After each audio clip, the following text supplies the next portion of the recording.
Diu, el Penedès està entre dues grans capitals i pols d'activitat econòmica molt importants com són Tarragona i Barcelona. Diu, això és una oportunitat i un perill. La seva pregunta és la següent. S'està metropolitzant Catalunya amb la pèrdua d'oportunitats i personalitat de les comarques petites no metropolitanes?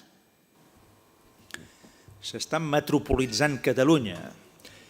Home, que hi ha algun intent en aquest sentit, segur. Segur. Però que també hi ha molt contrapès en sentit contrari, també és cert. Jo crec que el millor testimoni en aquest sentit l'ha donat en Miquel Torres avui aquest vespre, no? Quan en la seva presentació inicial deia una cosa que potser algú també diu, home, no sé si hem d'arribar en aquest... Poseu xipresos al costat de les fàbriques, no? I deies de les tines d'acer, no? Bé, això és una imatge que més enllà de la imatge, més enllà de la fotografia del que això significa, va una mica en la línia d'aquesta pregunta que es fa, no? És a dir, com es pot, en comarques com el Penedès, en terres com el Penedès, com es pot combinar o com es pot equilibrar la presència necessària de la indústria. Avui hem donat una sèrie de premis a indústries d'aquesta comarca i d'aquestes terres.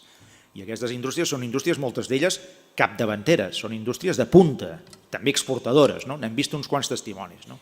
Per tant, com es pot combinar una base industrial, que hi és en el Penedès, i al mateix temps mantenir una arrel agrària i una arrel, en aquest cas, vitivinícola. Com es pot combinar això? Com es pot arribar en aquest punt d'equilibri? Això sempre és complicat, perquè a la vida els punts d'equilibri són molt complicats. Són complicats, no t'ho prenguis malament, Helena, a les parelles, sí, són complicats a les parelles, a les organitzacions, a les entitats, a l'escola, a la comunitat de veïns i a l'empresa. I a les comarques també. Els punts d'equilibri sempre són complicats. No passar-te molt ni per un costat ni passar-te molt per un altre. Procurar combinar i equilibrar tot allò que és necessari i tot allò que és important. No només allò que és urgent, sinó allò que és important. Aleshores, la meva visió particular. Home, és important que aquest tipus de comarques com és el Penedès, que en el fons són comarques, diguem-ne, ròtula, són comarques que són bisagres, com aquestes que són frontisses. Aquestes comarques han de procurar mantenir tot el que puguin la seva personalitat, tot el que puguin. Esclar, estar a 60 quilòmetres de Barcelona, del centre de Barcelona, i a 40 o 45 quilòmetres o 50 del centre de Tarragona, doncs vol dir que aquest equilibri no és fàcil de trobar, gens fàcil. I més en un moment en què, ara no és el cas, però quan tota l'economia vagi repuntant, doncs escolteu, hi ha una cosa, que és que tothom es vol implantar de la costa 20 quilòmetres cap endins, o 25, tothom, o 30. I això és una franja en el nostre país molt estreta i molt densificada en aquest moment, i tremendament densificada, i passa de tot, infraestructures de tot tipus, viàries, ferroviàries, passa de tot, xarxes elèctriques, tot el que vulgueu, i polígons industrials.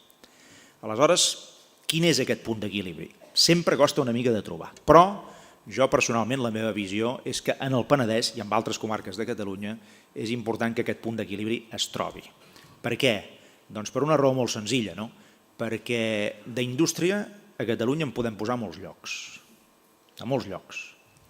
Ara, personalitats de paisatge, personalitats geogràfiques, personalitats d'arrelament, personalitats culturals, acumulades en el transcurs de dècades o fins i tot de segles, això no s'improvisa.